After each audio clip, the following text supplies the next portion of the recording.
Boom.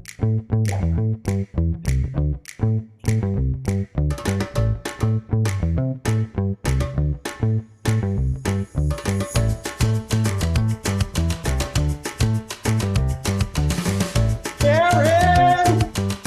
I'm Colin! Oh my goodness! I know. It's the moment we've been waiting for. It's time for Colin Rule.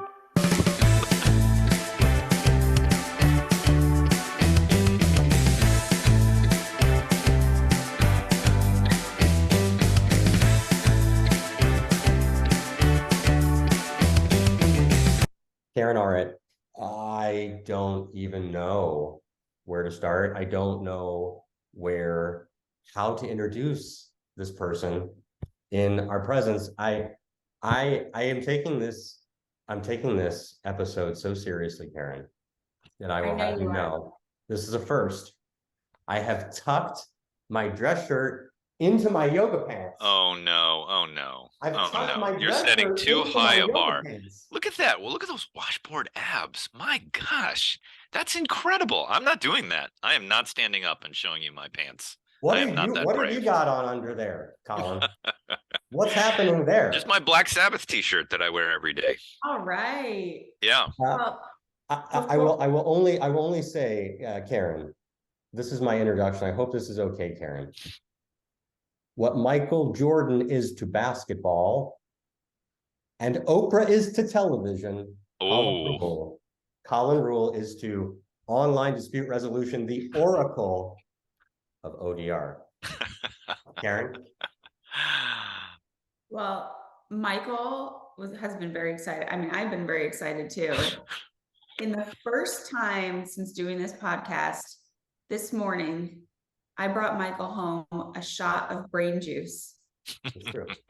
And said, before we begin this podcast, you need to drink this shot of brain juice. Hit the brain juice. You can feel like we're up to your level, Colin. So here we go. All right, it sounds good. Oh, wow. He's doing, oh my gosh. The whole, go. Wow, done. Well done, my friend. I don't know. It would have been better if you had like poked a hole in the bottom and shotgun the brain juice. That really gets it right to the cerebral cortex. So, will you be my mentor, Colin? Can I just ask you right now, right here? I mean, with advice like that.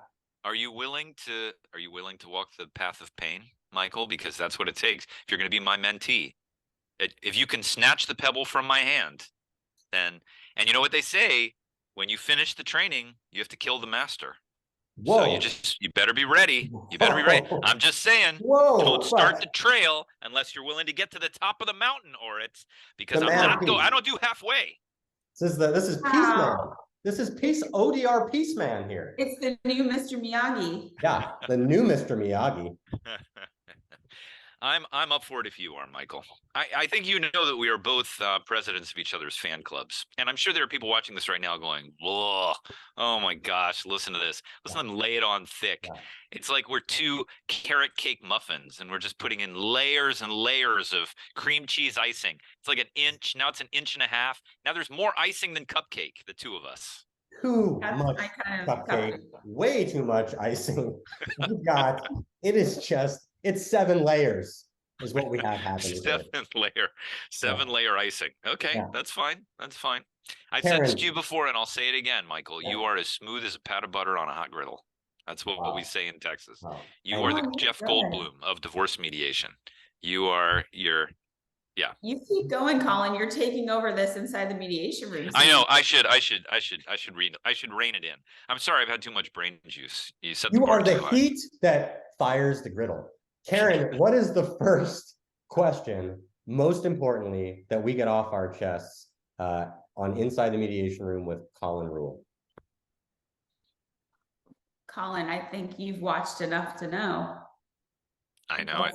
What's your favorite childhood cereal? Boom. Well, I mean, look, I am the #1 fan of Inside the Mediation Room, so I know all these questions. I'm well prepared. So the reality is there's choices you could make that would be interesting to the audience, but I'm going to tell you the truth. My favorite childhood cereal was a cereal called CW Post. Now, I even think you guys may be too young to remember CW Post, but CW Post was named after the guy who the Post Cereal Corporation was named after. It was sort of a granola, a mass market granola. It was incredibly sweet. It could come with raisins. I think they shut it down in 1994. But I ate this thing. It was like from 1978 to 1994. I remember when I was 10, I was like, this is it. This is the cereal. CW Post. So I miss it. I miss you, CW Post. I wish you were out Oh, there. wow. Well, No I'm sure longer. you could find you You really sugary granola to mimic Well, it. now there's granola everywhere, but back in the day, granola, it wasn't a common thing. Oh, there it is. There you go. Look at that. Oh, CW Post. UW Post. It has 305 votes for all-time greatest cereal. What did I tell you? Granola Boom. type cereal named after CW Post. So that stuff was like, I would go down. So we had my parents had the TV in their bedroom, right? So Saturday morning cartoons, that was my jam. And we only had one TV. It was a black and white TV. You turned it on. It took 15 minutes for it to warm up. It'd start as a little dot and slowly it would start to expand. It was a black and white TV. I'd make myself a big bowl of CW Post and fill that thing full of full fat milk and just watch my Super Friends, the Wonder Twins with Gleek. And I would pound that CW Post. It was like I dreamed of that moment all week. oh, this is so much fun, Michael. Aaron, Everyone else having so much fun. I you know feel what I like I'm heard? in your parents' room. Full I'm fat dating milk. myself. I'm really Full dating fat myself. milk. He is a radical. He is a radical. My wife is a food writer, and she has written several cookbooks, but one was on yogurt, and it's called Yogurt Culture, which I highly recommend. But she is a fan of full-fat dairy, and studies show that people that eat full-fat dairy actually lose more weight than people that eat low-fat dairy. So I am a big fan of the full-fat dairy. Don't take out the fat, man. Low-fat milk is just cloudy water. That's all it is. Wow. Full Full fat dairy. Lose weight. I'm also a vegan now, so I'm more into the oat milk side of things. So, I don't know. Oatly, Chobani, there's some great oat milks out there. But back in the day, full fat cow's milk with CW Post and Wonder Friends on the Wonder Twins on the black and white TV. That was it. That was my Thank you, jam. Colin. Mediators are going to suddenly rush. I feel bad for our next guest who has to top that one. Well, CW Post, that's the truth. Let's talk more about the radical Colin Rule. Radical. You Free radical. You you began your role as director of ODR at eBay in 2001, was it? 2003. 2003. Yeah, they hired me end of 2003. Okay, Yep. end of 2003. Here's my research. My research shows somewhere in the realm of about 250 million eBay users at that time all over the world. That's That is close correct. to the size of the US population today at about, I think, 320 million.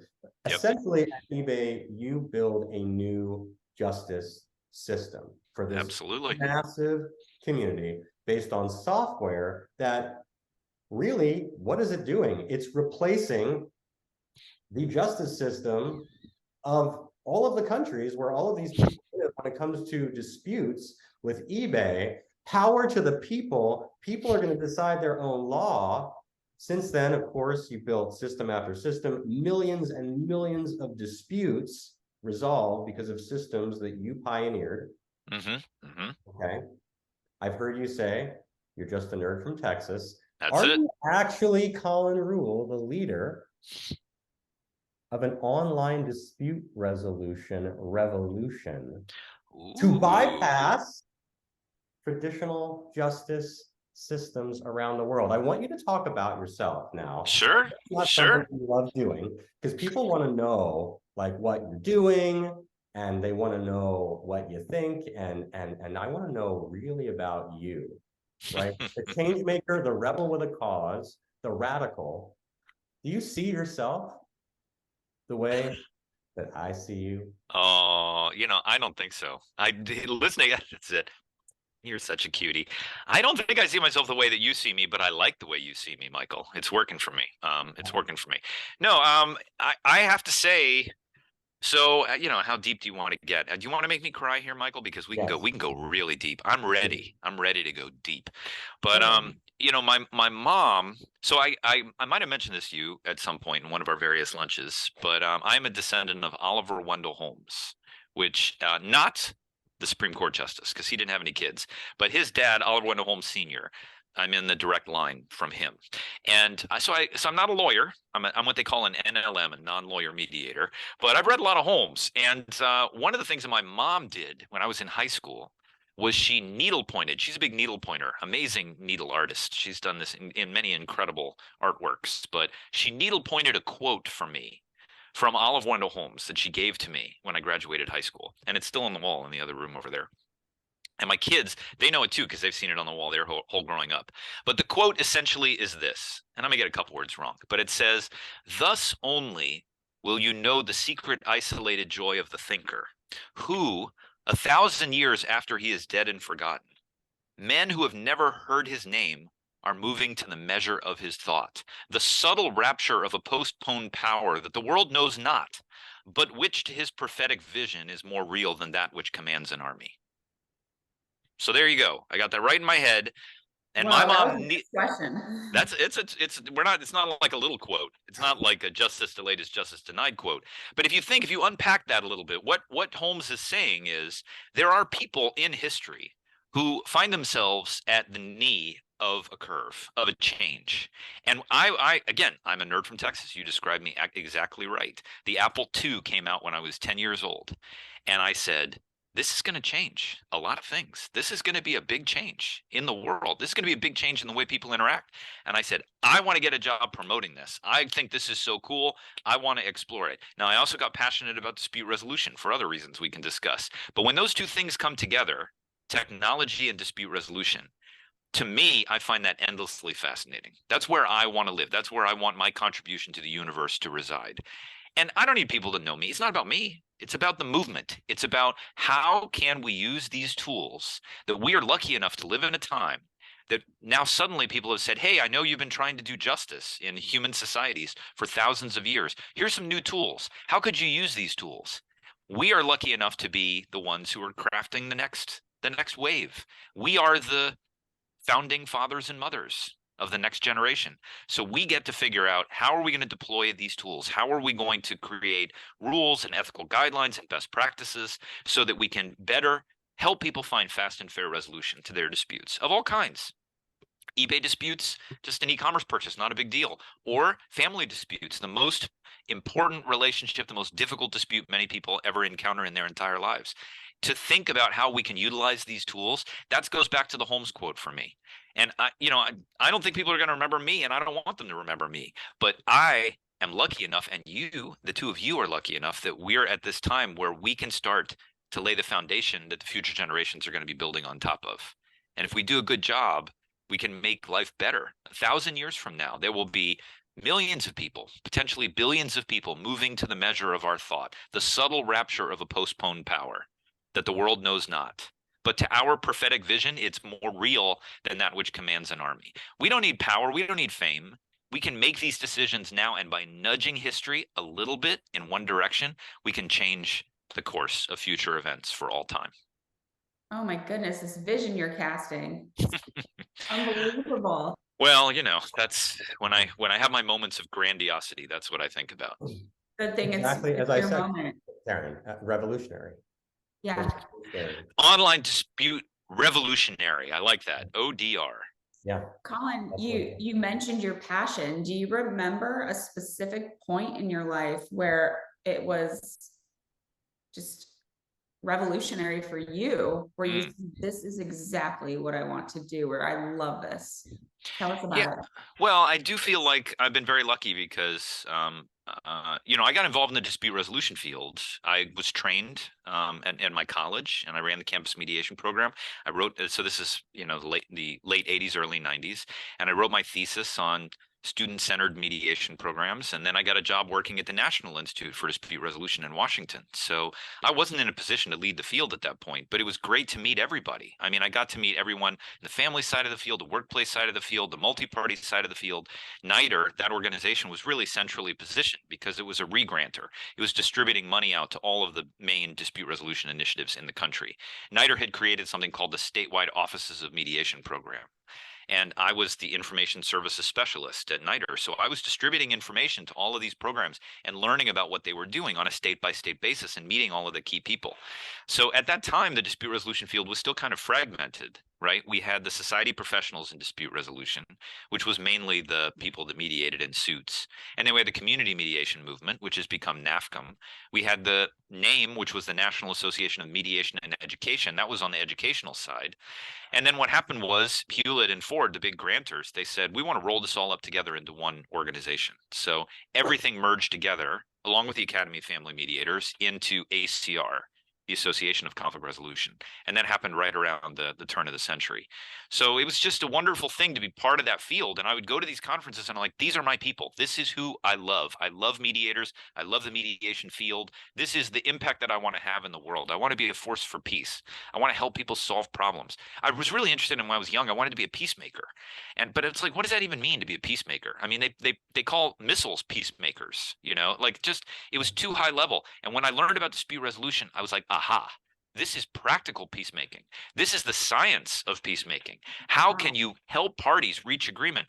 So I was a total convert and a total fanboy and groupie for the dispute resolution field. And then technology happened. The internet hit, and it was like, whoa, okay, well, how are we going to resolve disputes online?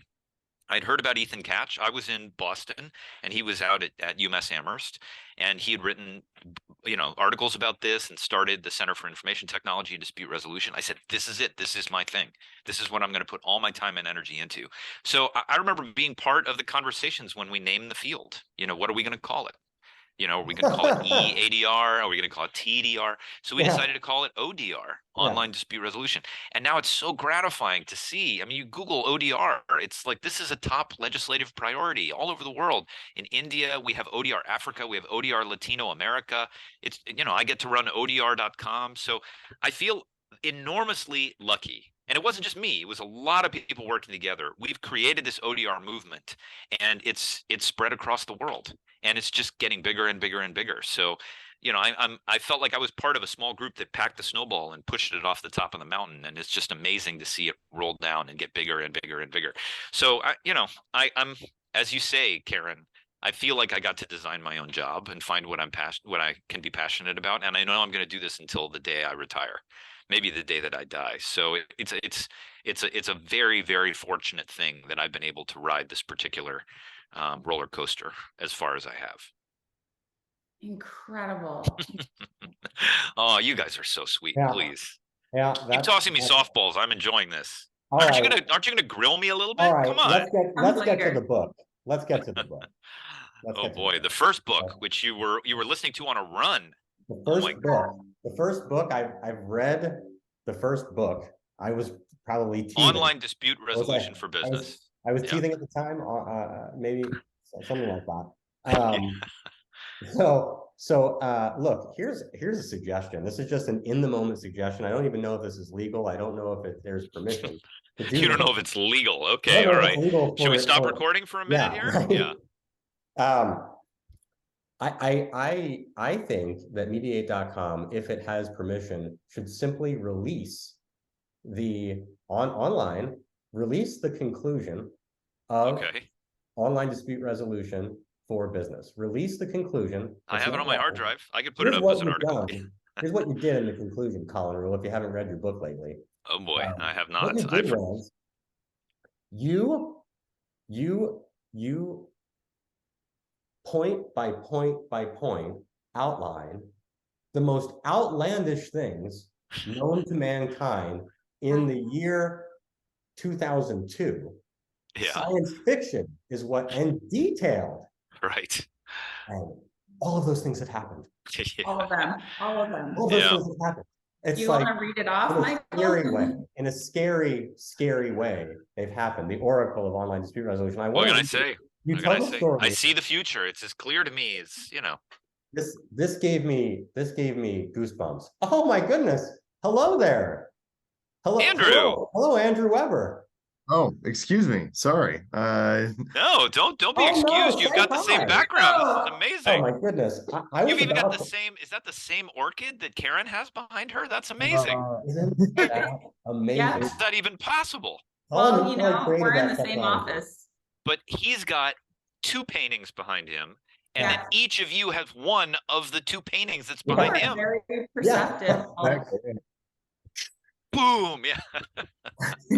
Look, I was just about to ask a question in a completely different realm. And I'm going to ask that question. I'm going to read from your book, Colin Rule. Oh Okay, gosh. that's going to happen.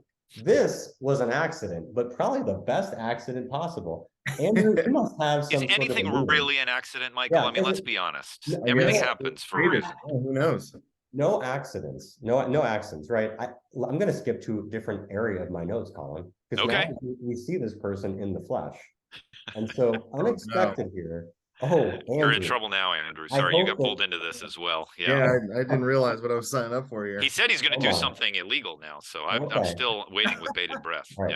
Yeah. Whoever you're supposed to be having a meeting with right now is just going to have to wait for a bit, Andrew. Yes, so. All right. Okay. So we're going to skip. We're going to skip now to another part of your book, Colin. Okay. Oh, We're going boy. to come back to the other piece. Here's this Okay. piece. You say in your book, actually, you start talking about this idea of invisible mentoring, which is that someday in the future, there's going to be the technology for online video conferencing. And, one day this is even going to be like online face-to-face, not just chat, which is what this book is all about. And mediators are going to start to be trained online. These are the points that you make. You say, though, at 2002. Yeah. 2002, as people in the ADR field are fond of pointing out, dispute resolution is part art, part science. The best and perhaps only real foundation, though, for developing online dispute resolution skills is meaningful offline experience. I agree with that. Perhaps one day ODR will mature to the point where the knowledge and wisdom necessary to be an effective dispute resolver can be acquired through online practice alone, but we're not there yet. We're not there yet. Meet Andrew Weber, Colin Rule. How funny is this? This is so ridiculous right now that this has happened. Is Andrew the proof that we are now there? We Yeah. finally We're there. achieved it. We're there. Colin Rule, that thing called the pandemic happened March 2020. We had just hired Andrew Weber as a new mediator, had not mediated a case straight out of law school. He was an intern. We knew we had the stuff. Right? Pandemic hit. Andrew's entire training to be a mediator from day one happened online. There you go. Serving online. Most of what was used was invisible mentoring through text messages. As Andrew was mediating, real-time coaching, implemented, interpreted, final say by Andrew in the mediator's seat. Wow. Mediating his way to last year over 100 cases. Oh my goodness. Andrew Weber, wow. in a year, divorce cases, superstar, rock star. Are we there yet, Colin? I don't know, Andrew, are we there yet? Do you wish that this was all happening face to face, or do you like it happening online? I certainly appreciate and like that it's online. I mean, obviously, yes, I haven't done much in person, but I appreciate, I think as our clients do as well, sort of the convenience of online, and the privacy. I think it helps with to people feel more secure, more it's not the same conversation necessarily as approaching someone face to face. They feel more open to freely express themselves. This is really the only reason I joined, is to hear the praise from Michael. So I appreciate that's the only reason I'm here too. So yeah, you and I are on the same page. Perfect, great. But that's great. How does this change the face of online mediation training, Colin? The rise of ODR, we have trainings that are now entirely online. Do you see Andrew as the first of many? Is this going to be the new norm, in fact, at some point, that mediators are trained entirely online and then operate entirely on an online mediation space? Well, yeah, I mean, I'm on the record. I think in 2012, I wrote an article that said, I think one day we're going to reserve face-to-face interaction only for our friends and family members. And all other interactions, be professional interactions, it could be with your doctor, it could be with your accountant, could be a dispute, could be a business relationship. It's going to be primarily online. And that was before we had any inkling that there was going to be a pandemic that would accelerate the change. But, I agree with you 100%, Andrew. I think, we never even thought of the possibility of somebody joining a mediation with their cat in their lap. We never thought about the possibility of saying, you know what, let's take 5 minutes. Why don't you go down to your kitchen and make yourself a cup of tea in your mug and then come back? I mean, if we're trying, Jim Alamed, obviously, who's been a mentor for me all the way along, he said it's about helping parties be at their best. And I think that's one of the things that, I mean, if you were to go back to summer 2019, the top 50 mediators in the country, if you were to poll them and say, can you do mediation online? They would have said, no, you can't do that. You've got to see the tapping foot. You've got to smell the pheromones in the room. You've got to, look across the table. And then you get to, I mean, maybe it wasn't March 2020. Maybe it was more, March 2021. But it was complete turnaround. And now I would say the vast majority of those top mediators would say that their default mode of mediation is online. And then face-to-face is the exception. And I think that's just going to continue to grow. I really do. And it's for all the reasons that Andrew mentioned. The culture is changing. Things that previously sounded like science fiction, like you said, Michael, they're becoming commonplace. And now we're at the cusp of the AI revolution, which is going to change society almost as much as the internet changed society. And we're going to have to wrap our brains around that. What does that mean? There may come a time when parties prefer an algorithmic mediator or judge to resolve their disputes than a human. And we're going to have to figure out how to partner with the robots. I just saw a video last night, because lawyers are always asking me, is AI going to get rid of me? Am I not going to have a job anymore? Mediators ask me that too. And this presentation last night, the guy said, yes, AI is going to replace lawyers, but it's lawyers with AI are going to replace lawyers without AI. And I think that that's what's going to happen in mediation too. I think mediators without AI are going to be replaced by mediators with AI. So we all better figure out how to utilize these tools and get ahead of the curve, because eventually it's going to be such an important right hand for us in these cases that if we can't draw upon those tools, our parties are going to look elsewhere. That's what I think. We're going to shift You see to this playing Andrew, out. thank you. Oh, Yes. Okay, Sorry, but sorry Andrew, again, great but- to see you, dude. Thanks for crashing the party. Karen, please. Great. What were you going to say? Colin, how do you see AI playing out in family mediation, divorce and family mediation? Well, it's a great question. I mean, AI for a long time meant something very specific, and we had a pretty good handle on what that was, what AI meant. Now we have ChatGPT, and we have Bard, and we have Lambda, and we have all these new, and I think suddenly people are saying, wait a minute, AI is not some foreign concept. This is not something that some, giant technology company is running in the back warehouse and it's spitting out numbers that we all have to deal with. Now, suddenly it's got a face on it. Any of us can log into ChatGPT 3 and say, what are the key components of a divorce and separation agreement? And, it does a pretty good job. I mean, it doesn't do as good as the two of you. So, but the fact is, we are now seeing artificial intelligence become an everyday presence. There's a guy here in Silicon Valley named Mark Andreessen. He was one of the guys who invented the Netscape browser, and he's a big time investor. He said, I don't know, maybe 10 or 15 years ago, he said software is going to eat the world. And that ended up being true. And now what we're seeing is AI is eating software. So the norms in society are changing. The openness that parties have to the intervention of algorithms and computers is changing. And in online dispute resolution, we call that the fourth party. So we talk about party 1 and party 2 are the disputants, party 3 is the human neutrals, and technology is the fourth party. I don't think we need to fear the fourth party. What it can do is it can free us up by taking away all those administrative tasks, and it can make us focus on the more human parts of it, which is the emotional journey, the justice journey, the active listening, the reframing, the connection. ChatGPT can't do that. But there are things that the technology is going to get better and better and better at. And saying, hey, algorithm, write a divorce and separation agreement with these custody arrangements and this visitation, and you just put it all in the prompt, and then it writes a beautifully framed document that has all those components in there. So you think about document generation, you think about case research, you think about coaching, you think about understanding your BATNA and your WATNA and your ZOPA, all of those things. Technology is going to get better and better at that. And it'd be an amazing thing to say to ChatGPT-3, okay, here's all of our assets in a spreadsheet. What's a fair division of these assets? And then the algorithms just go through and make a fair division. And you go and you look and say, well, how about I'll take the car and you can take the Sea-Doo. Sure, no problem. We can make that swap. But parties are going to get so good at leveraging AIs in elegant ways, it's going to be inconceivable that you would have a conversation like this and not have an AI at your disposal to say, Alexa, what's a fair level of spousal support?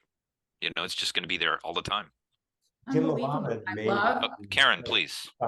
thank you. I love what you said about the AI as an enhancement so that the mediators can focus on the emotional components of what's happening in the room. Absolutely. But it's what our clients need the most, just somebody to help them through to the nuanced emotions that are happening on a moment-to-moment basis, where mediators are so focused on the emotional component and, okay, where are we going here? What's my hypothesis? What are these best possible agreements we could reach together? Everything that's going through their head. You're 100% right. Yeah. And if you think back to the 80s and 90s, the buzz on technology was going to dehumanize us, right? We were going to turn into automatons. If you think about the movie 2001, right? The people become sort of emotionless robots. And the exact opposite has happened. We have humanized technology. And we've brought all of our human messiness into technology. But the thing is, it's allowing us to be even more human. And I think that what we need to do, I mean, again, Michael, you talk about how do we train mediators in this online era? I think we need to understand that the third parties need to lean into the humanness of the dispute. We need to focus on the psychological needs of our parties. We need to engage even more, listen even more, because we can outsource more of the bean counting and the administrative nonsense and the reminders and the document drafting to the technology. It's going to get smarter and smarter and smarter and do better at that. So we'll need to partner with the fourth party to handle that. But that lets us focus on the human part that the algorithms can't do. Because we know it's not just about clicking buttons in a form and hitting submit and then having some algorithm spit out a number. That's not going to get you to where you need to be. You need to reach closure. And that's what we do as mediators. That's our task. And I think that I think if we embrace the technology in that way, we can double down on that task. Yeah. Wow. I mean, on the one hand, yeah, humans can make the technology messy. On the other hand, humans can make it awesome. Jim Malamed, the mentor of the Oracle, said all of our mentors. something that's like shocking to me the other day. He said, "Look, this with AI." I'm so interested on your thoughts here, Colin. He said, "Look, quality in. You put quality in. The human puts the quality in. Quality comes out. Human puts the messy in, right? The garbage in. You're going to get the garbage out. So to some extent, what we feed it is what it's going to bring about. If we feed it the research, for example, on child development, then it can actually educate parties potentially better than many mediators who don't have that knowledge. It can speak Absolutely to parties in sensitive, even empathetic ways. Although it can't feel, we can teach it to speak so that its interactions with parties actually feel by the parties like they are heard in similar ways as live mediators can. Is this what we're headed toward? Well, one thing that I believe in terms of where all this AI stuff is going is we're not going to have one AI to rule them all. It's not going to be like ChatGPT is sort of, as you say, the all-seeing oracle, and we're just going to go to, Microsoft, or we're going to go to Google and we're going to ask it questions and it's going to tell us the answers, and that's the only one. We're going to see just an incredible flowering of AI mechanisms, because the code behind these approaches, there's no mystery to it. It's been out there for a long time. And you see like OpenAI, this nonprofit here in Silicon Valley that pioneered a lot of these AI applications, they released something called DALL-E, which was an image generator where you could say, show me a picture of camels dancing in front of the Eiffel Tower in tutus in the style of Monet, and boom, it would generate it. Like whatever you came up with, it would generate. And people said, wow, that's amazing. How did they do it? And then another company called Stable Diffusion, they said, well, here's how they did it. And they just released the code. So anybody could now download Stable Diffusion and they can build their own DALL-E. And that's why you see other companies like Midjourney, they're training this algorithm with different kinds of art. So the outcome from each implementation of this software is different based on the training data set that they feed into it. So Michael, when you say garbage in, garbage out, I think that's true. If you have a bad training data set and you try and educate an AI and it's got bias and it's got inaccuracy, well, it'll replicate that because the machine learning algorithm is just, it's only going to look for correlations in the data you feed it. That's why we in the dispute resolution field, we need to build our own AIs. We need to get our own data sets with the quality information that we can use to educate our own machine learning algorithms. And then, like you say, garbage in, garbage out. That's a big saying here in Silicon Valley, GIGO. And we don't want to do that. We want to feed it only the good stuff and then get a distillation of all the best practices and wisdom we have in the field so that when you go and ask our AI, and we can call it whatever we want, maybe we'll call it Malamed, say, Malamed, what's a fair divorce and separation plan? And it'll look through all of that material, millions of articles, all of the correlations and rules that it's gleaned, and it'll say, this is what I think a good outcome should be. So we need to utilize these tools in ways that are in line with our ethical values in the field and what we think are best practices. So that's why, you know, it's not just a matter of, well, whatever Google says in ChatGPT-3, that we'll take that. Whoa. Malamed.com. Jim, hurry up, get on it. Go daddy. Quick. Quick. Malamed means teacher in Hebrew. Okay, sounds good. I like that. Good to know. Shalom. Really quick, Karen, because I know you've got we've got too many questions. That's what we've got too much to talk to Colin about. But this really is what we were going to talk about a bit ago, and it makes more sense now. Thank you, Andrew. Thank you, Andrew, so much. You tell this story, Colin, in the conclusion of your book. Oh yeah, I know which story you're talking about. It gave me goosebumps. Okay, you write about how soon after you and your wife came home from you were in the Peace Corps, living in the Horn of Africa, right? Eritrea.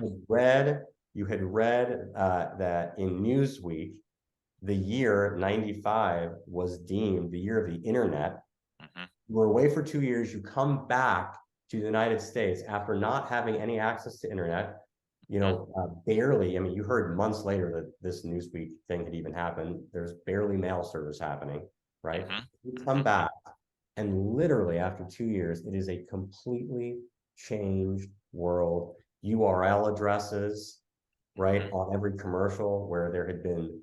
That's right, on the side of buses. Yeah, email address on people's business cards. Yeah. You write about being shocked at the changes. And so this is what Karen and I are talking about. What would happen if you went away again? That's right. We'd all be sad to see you go. You go away again. Let's say you're away for 5 years, no access. You come back. What will you be shocked to see? 5 years. I know you get questions about 30 years from now. Sure. 5 years. We're at the crossroads right now. Absolutely. Flashpoint. What are you seeing 5 years from now that you're shocked about when you come back? Well, it's interesting. I, as you say, I'm sort of a back porch futurist. So I'm always, what is the future going to look like? And that's what online dispute resolution for business was. As you say, it was a lot of prognostication about where things could head. I would say for the last 3 years, there's been a competition between three dynamics. And it was sort of an even race between which one was going to be the most influential in terms of shaping the future. One was AI and machine learning, which was burbling along. Another was the metaverse. And people were talking about, well, are we going to start to put on goggles and augmented reality and sort of live in this virtual new sphere, this kind of new space where it's sort of a world of the mind. And the other one was blockchain and smart contracts and distributed justice, as they call it. And all three of those innovations were bubbling along. And I had no idea which one was going to end up being the biggest. Well, as it's turned out, the answer is AI. AI has turned the corner and it is hitting hard right now. Now we've had the setbacks with FTX and the whole thing in the virtual currency space. So a lot of the money that was fueling the innovation in blockchain and smart contracts has sort of dried up. I'm not saying that's going away, but the timeline is extended significantly. And I'm still very interested in decentralized justice and crowdsourced justice and all the models for sort of a new vision for civil society where code is the law. I'm excited about that, but it looks like that timeline's extended. And the other one is metaverse, right? And Mark Zuckerberg, who bet his massive fortune on Meta, It hasn't turned the corner. I mean, we've been talking about this for a long time, and a lot of people thought now's the time it's going to happen. These big companies are investing to make it happen. But I've tried it. I put the goggles on. I think it's cool, but we're not there yet. So that may be still 10 years down the road. But AI is here today. And if I was to go into the thing about going to Eritrea in 1995 is there was two computers in the whole country. There was nothing. There was no internet there. There was no modems. There was no phone service in most places. So it was coming off the grid. And this, for a nerd like me, who had run a bulletin board out of their bedroom at age 12, a 300 baud, because people pirated Apple software. I was hardcore into the internet. I was a techie. I had an email address from age 8. So then I go to the internet, I go to Eritrea, and people were talking kind of about, well, maybe things will digitize, and then you go away for 2 years and you come back and it's happened. I mean, that's the amazing thing about humans, is the plasticity of our brains, the degree to which we can change on a dime when circumstances evolve. And that's what had happened. The whole world, it felt to me, at least in the United States at that time, because this is what they say in Silicon Valley: the future's already here, it's just not evenly distributed. So you can find a place on Earth right now that looks the way the world's going to look in 5 years, but it's only a small community of people who are operating that way. When I was at eBay, we all already worked online. We did video conferencing all the time. We had a lot of virtual relationships. So it wasn't really that big a jump for me to think about what would a post-pandemic world look like, because we already had some of that. Now the question is, what's this going to look like? What's AI going to look like in 5 years? And I think it's going to completely transform the professions. It's going to transform law. It's going to transform medicine. It's going to transform entertainment. We're no longer going to say, okay, what are the best albums? Who are the best artists? You'll be able to go to Spotify and say, play me a song that sounds like Led Zeppelin, sung by Janis Joplin, about matzo ball soup.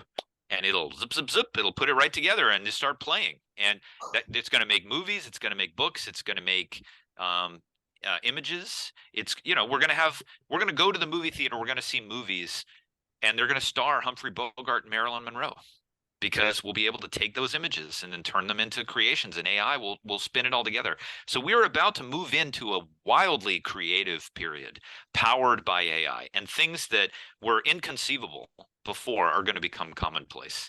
And that's going to be it's going to be very disruptive, but I think it's also going to be there's enormous upside and potential to this as well.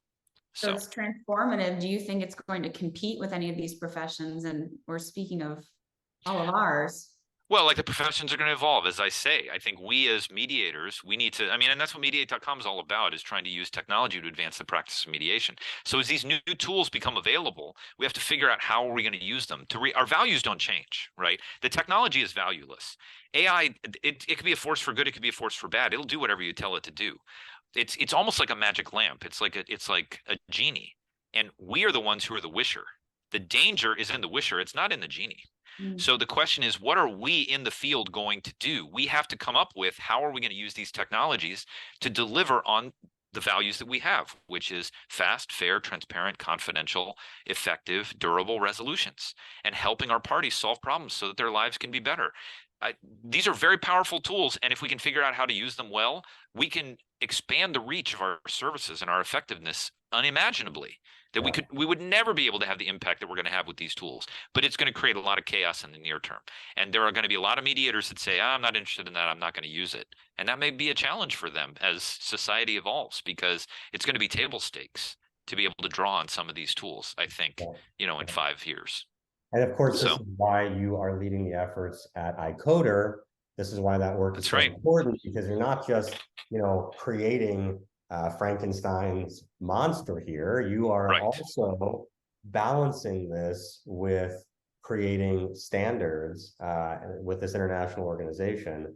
Look, I am just thrilled that what Colin is saying, I think, with the matzo balls and the Led Zeppelin, is Taylor Swift can sing about gefilte fish. Absolutely. Of our living room. Yes. Absolutely. You're going to have Taylor Swift is going to, for your 70th birthday, Michael, Taylor will sing you, and it'll be, 23-year-old Taylor. AI will render her perfectly, singing you songs customized about your life and your passions. She'll be sitting there on your virtual reality goggles in your living room. Just wait. It's coming. Hi, it's me. I'm the problem. It's me. Boom. Singing it to me in my living room. Oh, I pray for that day. Karen, what's next with Colin? So, considering where you see all of us headed, what would be your personal mission? What is your dream? What would you like to see? Well, I really want to resolve the world's disputes. That's sort of when people say, "What's your mission in life?" And I don't think it's possible for me to resolve the world's disputes. But I have to say, I don't like disputes. I don't like conflict. It makes me sad. It makes me anxious. I think it creates a lot of the things that I worry about in the world come from, lack of empathy, a lack of cohesion, a lack of connection, a lack of just listening. And so I think what I like about technology is it's kind of like a force multiplier for me. For me to be able to write a computer program and give it to mediators who are doing great work, it's such an honor for me to be able to partner, like with the two of you. You're doing such great work. If there's anything that I can do to give you some tools that help you expand the reach and help resolve more disputes, if I can be that person within the field, that's all I want. That's all I want professionally.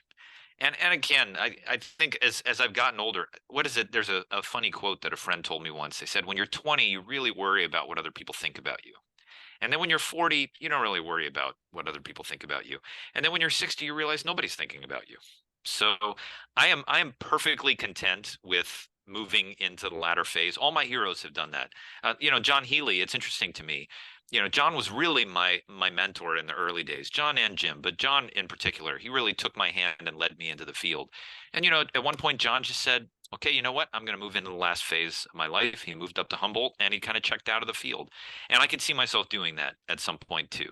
But right now, I feel like I have my hand on the tiller. And a lot of people are coming and saying, how can we use these tools? How can we how can we do this better? How can we move the practice of the field forward? So while I am holding the torch, I want to make as much progress as I can in helping to resolve the world's disputes, not just with me, but working with all the people who are similarly aligned. But at some point, I'm going to hand that torch over to somebody else, and then that's fine. I'll sit on the porch in my rocking chair and whittle little figurines out of sticks. But that's all I can ask for, is to be part of this field and do the work that I care about and imagine where things can go. Wow. So. Wow. Yeah. Wow. Colin, You guys are so sweet. I gotta acknowledge this. It's just so incredible that you have this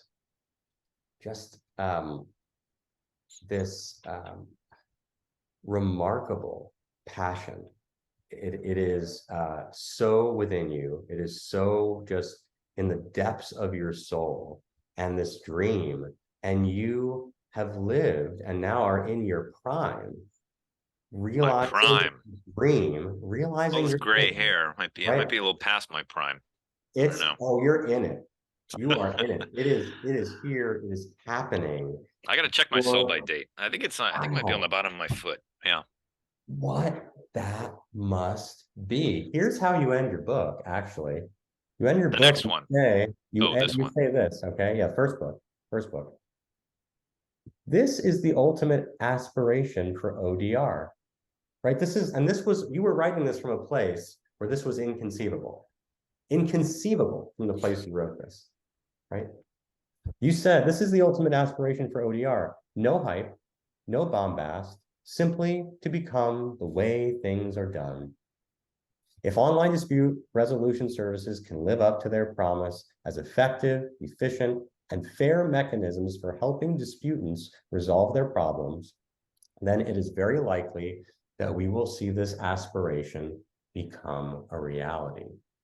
And you, 30-year-old Colin, you got it, and we're central. You nailed it. Actually, it's funny. Richard Susskind is a friend of mine who wrote a book. He's written a bunch of books, way better than my books. But one of the things that he talks about, he dedicates the book to his granddaughter.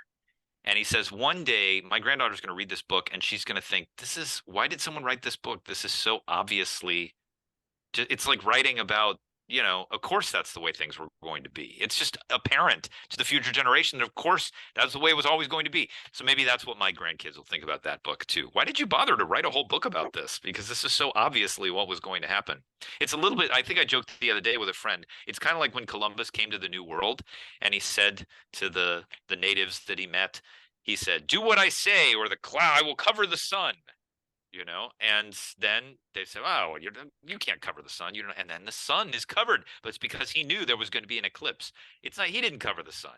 He just knew that that was what was going to happen, and then he named it. So I feel a little bit like Columbus. This is the only way that I feel like Columbus. But yeah, I'm just calling something that was obviously going to happen. Yeah, yeah, you have sailed the ocean blue, my friend. We have got 10 final questions to ask. Okay, I love these. I'm ready. Let's go. Let's do James it. Lipton made these 10 questions famous on Inside the Actor Studio, originally asked by talk show Bernard Pivot, talk show host Bernard Pivot. And now these questions are for you. And I know that everyone watching is particularly interested in your answers, Colin Rule. Number one, what is your favorite word? So now I said I'm a fanboy, so I knew these questions were coming. So I've done some real thinking about this. So on the one hand, I love beautiful words, words like cellar door or slipstream. You know, there's something lovely about the sound of those words, but I'm not going to pick those. I also like, there's some words that are lovely concepts like tranquility or incandescent. Those are beautiful words, but I'm not going to pick those. Too predictable. The one that I've decided on is onomatopoeia, which is a word from a sound associated with what it's named. So I love that. Cuckoo, sizzle, buzz, giggle, squeak. I just think the sound of that word is gorgeous. Onomatopoeia. If I could be a rapper, I'd really want to rhyme onomatopoeia with one line. So that's my pick, onomatopoeia. Oh, love it. What is your least favorite word? So people, you know, again, I thought about this, and everybody talks about moist and ointment and seepage and sausage, and no, I'm not going to pick any of those. Those are gross words. The word that really gets under my skin is gauge. Like gauging someone's reaction. It's spelled Gauge, which is not gauge. That is not the way that word should be spelled. That's gauge. And it drives me nuts every time I see that word. Every time I have to write that. I look at it over and over again. What? How is that gauge? It doesn't make any sense to me. So I'm going to pick gauge. Wow. I'm so glad I know this about you. I will never use that word in an email, or will I? If you want to get under my skin, you want a reaction, just try and gauge my reaction. Yeah. Note to self. What turns you on? Well, I told you before the call that if I really wanted to be provocative, I should say, ooh, the two of you, boy, you really do it for me. But I'm not going to say that. I'm going to say the thing that really drives me is enthusiasm. Whenever I meet somebody who's enthusiastic, it doesn't even matter what they're enthusiastic about. It just turns me on. I get caught up in their enthusiasm. So if somebody's really into Pokemon, I don't know anything about Pokemon, but I just want to sit down and talk with them about Pokemon because I love that enthusiasm. Tell me more about it. It feels like it seeps into my pores. So for me, it's enthusiasm. Even for things I hate, I like enthusiasm. Well, you have plenty of enthusiasm. What turns you off? You know, the thing that really gets me is selfishness. I don't know. It's tough. It's tough when I see somebody who, you know, they take the last donut, you know, they are willing to throw somebody else under the bus for their own benefit. Ugh, it's like fingernails on a chalkboard for me. And that's my big neutrality challenge too.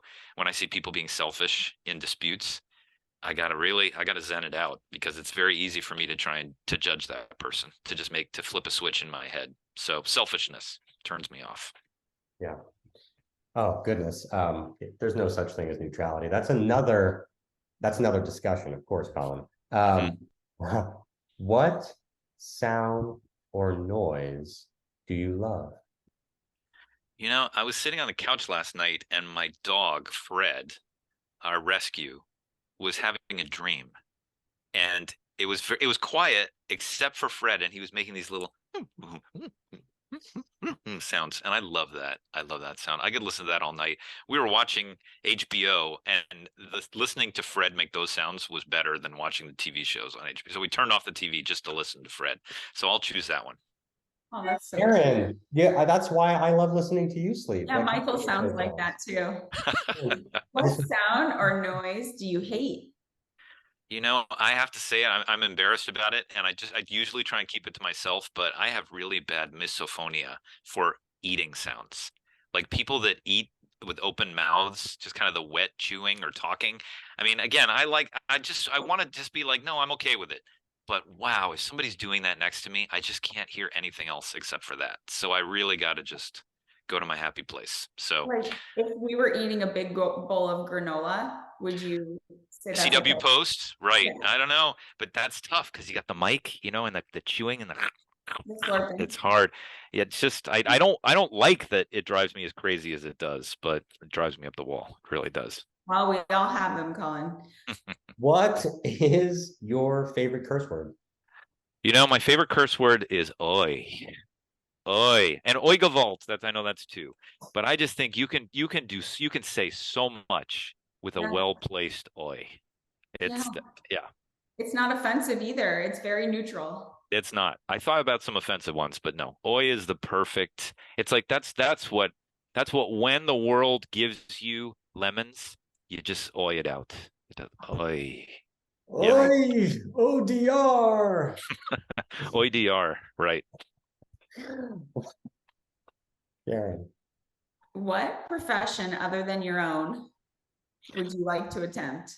You know, my kids know this about me. I would love to be a marimba player. I'd like to play marimba and play jazz and bossa nova and travel the world and just play marimba. Marimba or vibraphone, but I think mainly marimba. I would love to play with the double mallets. That would be my dream. what profession would you not like to do? The hell job for me would be security guard. Yeah. I just could not do it. I could not just sit in the chair and wait for something to happen. I don't know what it is about my brain. That's a nightmare for me. I'm glad that there are people that do that and they're good at it. That would be the worst possible job for me. Yeah, get ready for the mail coming into mediate.com from the Yeah. security guard union, Colin. There it is. There it is. No, I'm not going to threaten them. Thank goodness for security guards. Thank you, security guards, for everything you do, because I couldn't do what you do. Thank you so much. And Colin, if heaven exists, what would you like to hear God say to you when you arrive at the pearly gates? I want to walk up to the pearly gates and I want God to come out and I want God to say, dude, that was awesome. And then give me a high five. That's what I want. Yes. Yeah. It is awesome. It's, Oh, Colin, you have this incredible ability to talk about what's happening in the world and twist everything into a positive.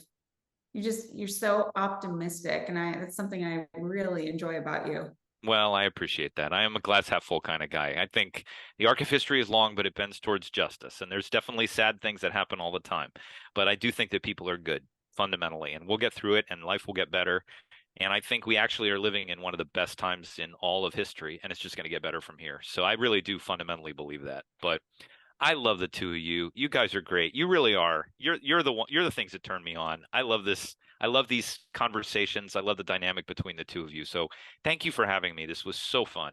And eventually Mediate's going to make a lot of money. We're going to get you a live band. So you can actually, you won't even need to hit play on the recording. You'll point over to Paul and just crank into it. So we'll definitely stay married for another month so you all can come back on and see us. great. That's the only reason to stay married. yeah, month by month, no doubt. Karen, I know that I speak for both of us when I thank Colin for giving us this amazing platform in partnership with mediate.com. And Colin, you are our inspiration. You are one of a kind. And Oliver Wendell Holmes, no doubt your thoughts will live on and affect the world in the most powerful ways.